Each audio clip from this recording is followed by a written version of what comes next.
And the next thing that we are going to treat now is what? Let me to explain what? The difference between bacteria and what? And virus. Let's check it now. Difference between bacteria and virus. Difference between what?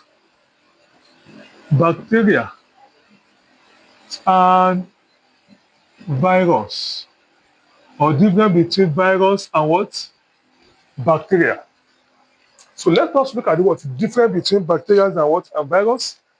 The simple way, very easy, in tabular form. Let me tabulate. We have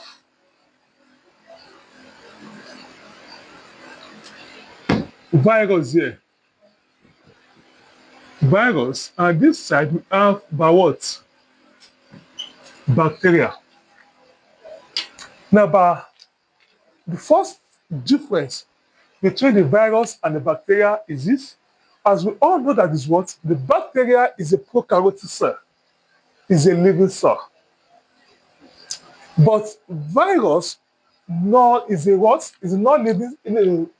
The virus is not cell, and it's not living whenever it's outside the living cell. So you can now say what? In terms of what? Of cell, virus, they are not cell. They are what? They are not cell. But the bacteria are what? Are prokaryotic cell.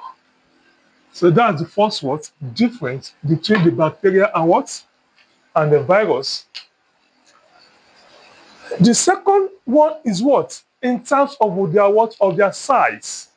The virus are very, very much smaller than bacteria.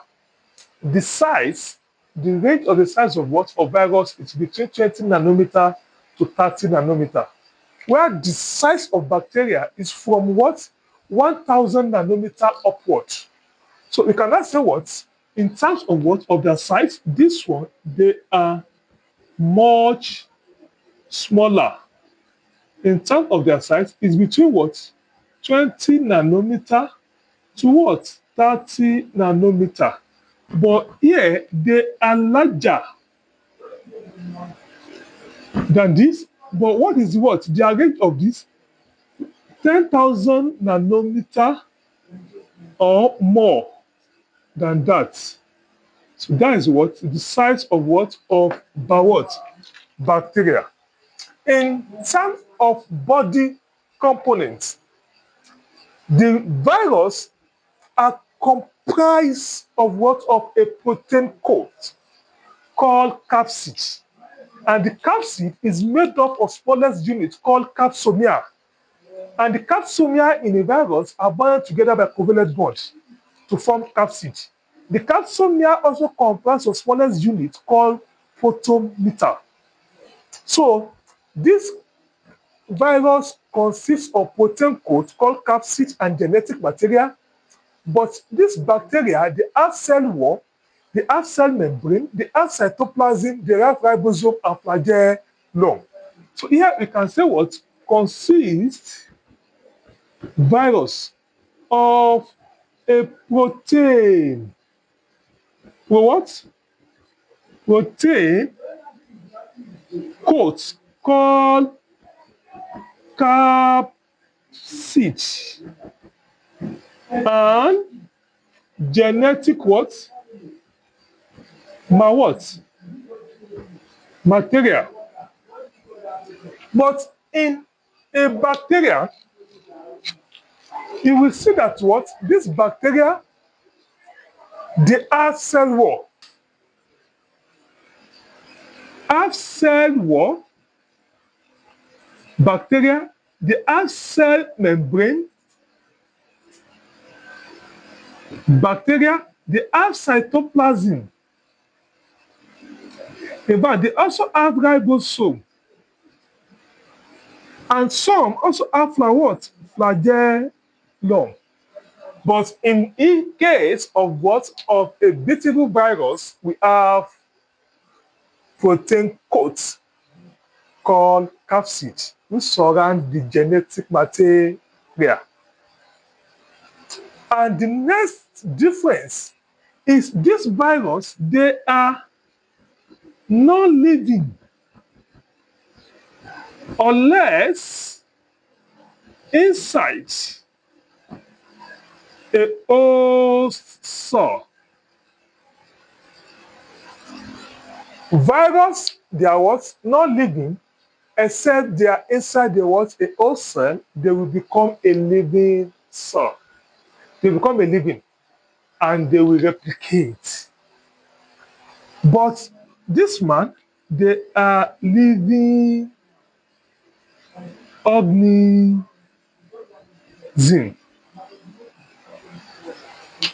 That how many now? 4. Okay, I'm going to the 6 differences between bacteria and what? And virus.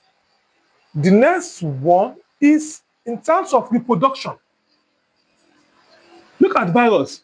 They cannot reproduce on their own. Must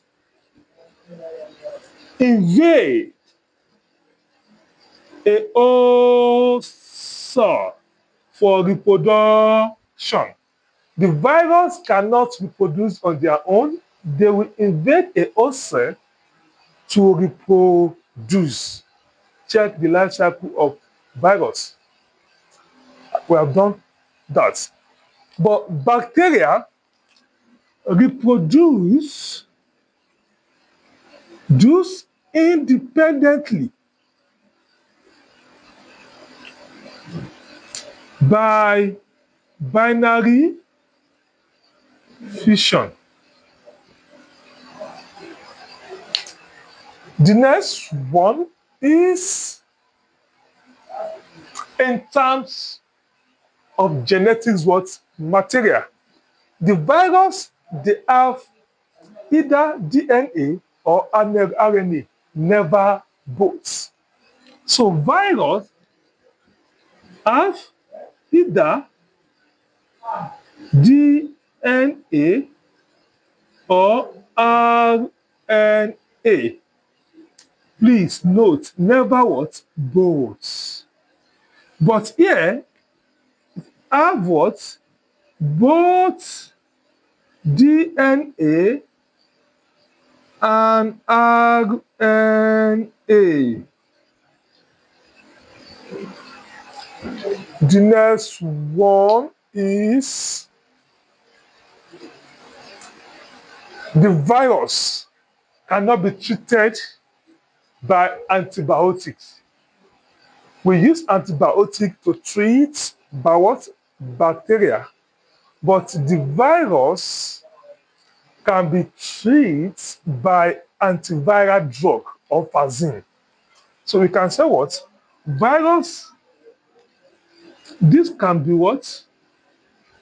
Can be treated by antiviral drugs or for what? Vaccine.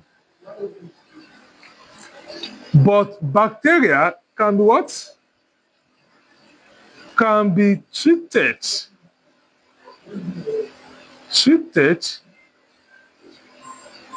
with antibiotics. So that's how many? 1, 2, 3, 4, 5, 6, 7. Let me add 3 more. Yes?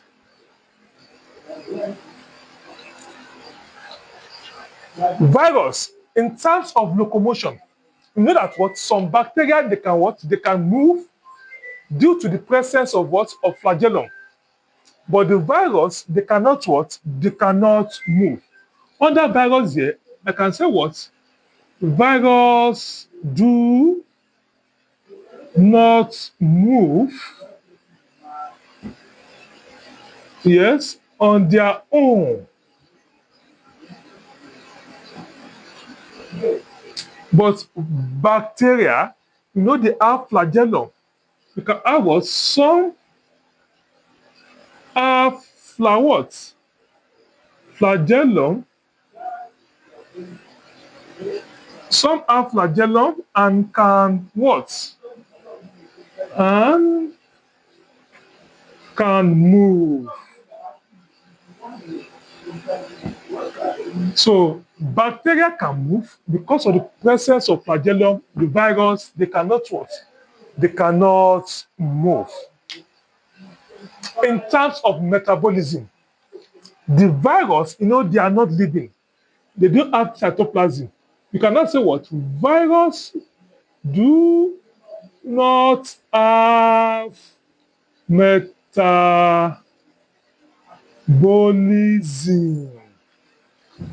All the chemical reaction that take place in our body is called metabolism, respiration, nutrition, excretion.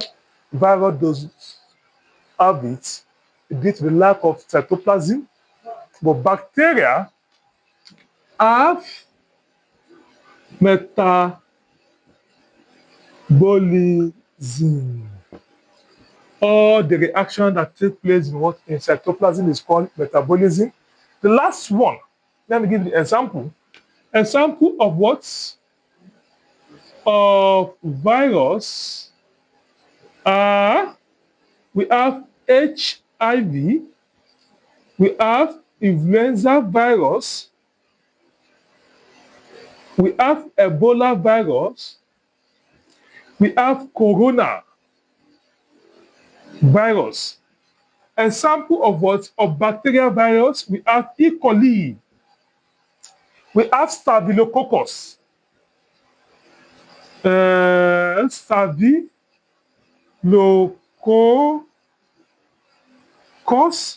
we have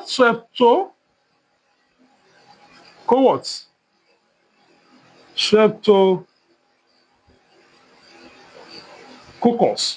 So these are the what? The difference between the bacteria and what? And virus. And before we move to the bacterial growth curve and the bacterial culture, let me explain the economic importance of what? Of bacteria. It's part of our syllabus. So if you are talking of what? Economic importance of what? Of bacteria, say what? What? Economic importance of what? Bacteria. Please note this. The economic importance of bacteria simply means what? Both the importance of bacteria or advantage of bacteria to living organism and disadvantage of what? Of bacteria. That's what they expect you to write here. So the economic importance of any living thing simply about both what? Advantage and disadvantage. So let me start from the what? The importance of what? Of bacteria. Number one, the bacteria is used for decomposition. Decomposition. See, it helps in what? In decomposition of organic what? Organic particle. We can also call it what? Recycling of what? Of nutrients in ecosystem. Yes, recycling of what? Of nutrients in ecosystem. Recycling of what? Nutrients in ecosystem. What's the meaning of this? Let me take this as a case of study. If any animal die now, they will bury them into the what? Into the soil. When they get to the soil, the bacteria will decompose that living organism. So, you know, in our body, it's comprised of what? Of organic particle, carbon, hydrogen, oxygen, nitrogen. So the human body will decompose by bacteria. So when they decompose them, all the nutrients they have in their body, they will be in the what? In the soil. And then when the rain fall, this rainwater will what? Will make the nutrient to dissolve into the what? Into the soil. And the plants that will have in surrounding the what? The burial ground will absorb all the nutrients that bacteria decompose from living, from dead body into the what? Into itself. To what? To make him to what? To germinate. So because of the what? Of the bacteria that we have inside the soil, it will aid the composition of the what? Of dead living, dead animal. So without bacteria, all the dead animal or all the dead living organisms that is what they will have inside the soil will find it difficult to what? To decompose. So the bacteria and the what? And the fungi, they are the one that is aid the composition and increase the recycling of nutrients in ecosystem. So the plant will absorb the what? The nutrients. The plant will germinate very well. It is maize, and it will now go back to the plant to cut it, and we also eat it back. That's what recycling of the what? Of nutrients in ecosystem. And the next one is what? We have nitrogen fixing bacteria. We call it what? Nitrofixation. Nitrogen fixation. Yes. Bacteria also use in nitrogen what? Fixation. The nitrogen based bacteria, an example is what? Is rhizobium in the root nodules of what? Of legumes. So they absorb or extract nitrogen from the soil or through the thunderstorm into the what? The root nodules of the what? Of legumes. So the rhizobium in what? In leguminous roots. In legumes roots.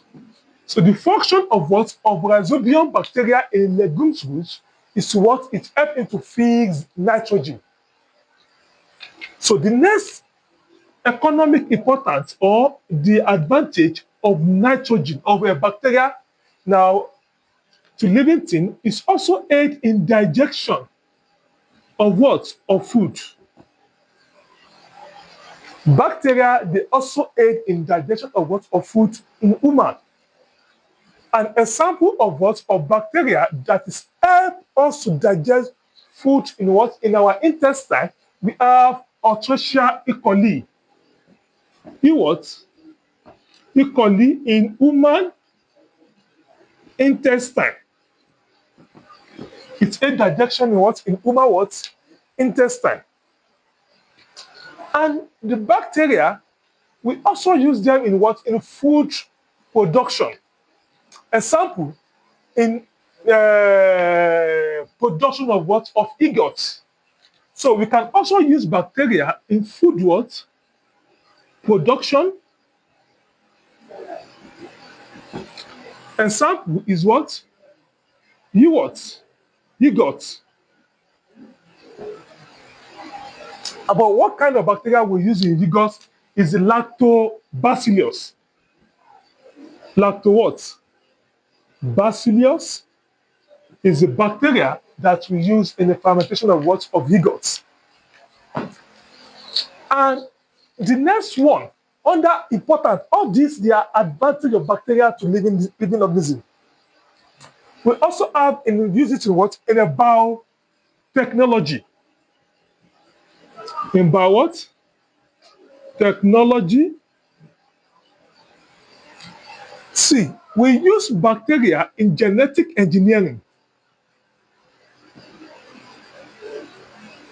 Engineering. And we also use bacteria in production of insulin.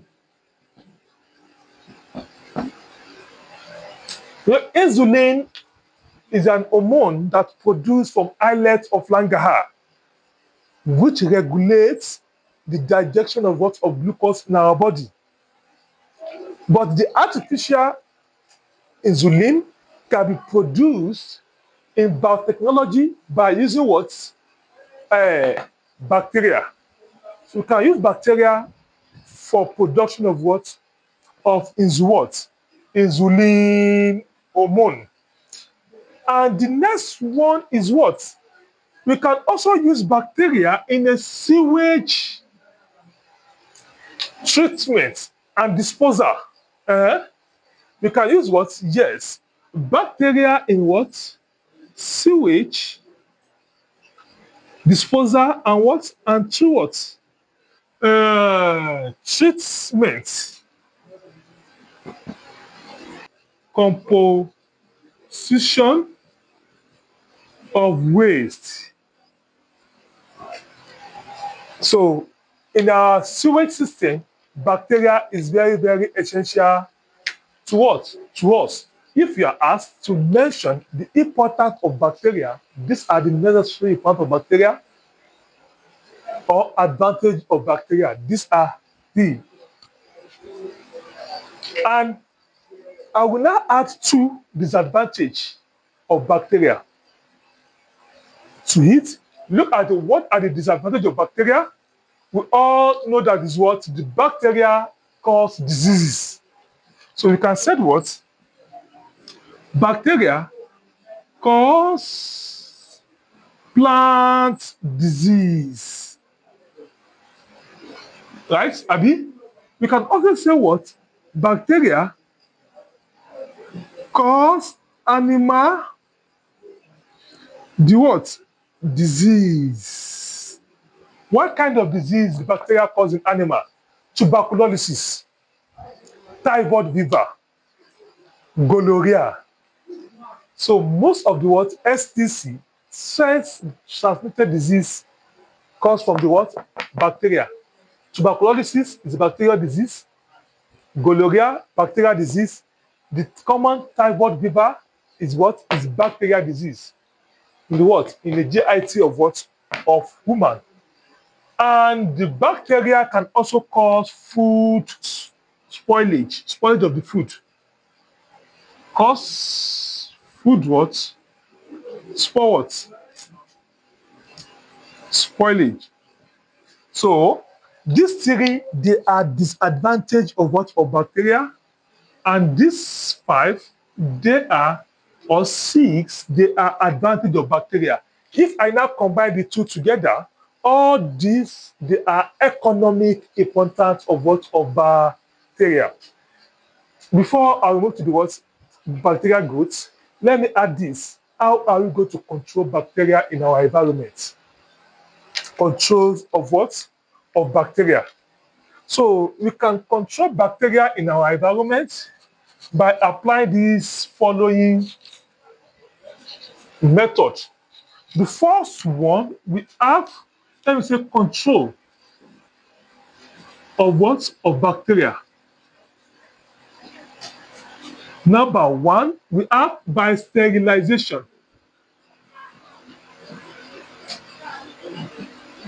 By what? Sterilization. So all the medical lab scientists instruments, they used to sterilize it after used. How are we going to sterilize it? Sterilization is a process of killing microorganisms in a laboratory or medical lab scientist apparatus by applying it to it. If you apply it by applying what? It into it, we have some, there is a machine, they call it what? Sterilizer machine. They will call it to put it there and on it. At particular temperature, all the what? The bacteria we have inside it, they what? They will die. We can also what? Expose the instrument to what? To radiation. We can use it to sterilize. We can use what? Radiation to what? To sterilize. We can use chemical to what? To sterilize. So one of the common method of what? Of controlling bacteria in society is what? By sterilization, the what? The instrument. The next one is what? By using antibiotics. Antibiotic drug. If we use what? Antibiotic drug, it's a drug that's used to inhibit the bacterial growth. Any drug that is used to what? To inhibit bacterial what? Growth are called antibiotics. Example of antibiotic, the common one we know is what? Is penicillin, erythromycin. So we can use sterilization by using antibiotics drug, a drug that inhibits bacterial growth. We call what? Antibiotics, e.g. penicillin, erythromycin, and others. And the next method of control bacteria is by fascination. By what? Fascination. What is fascination? Fascination is a substance that can stimulate immune system. Yes, it makes the immune system to respond to the presence of what? Of bacteria in the what? In the body. And the last one is good by good what? Hygiene and sanitation. By good what? Hygiene and what? Sanitation.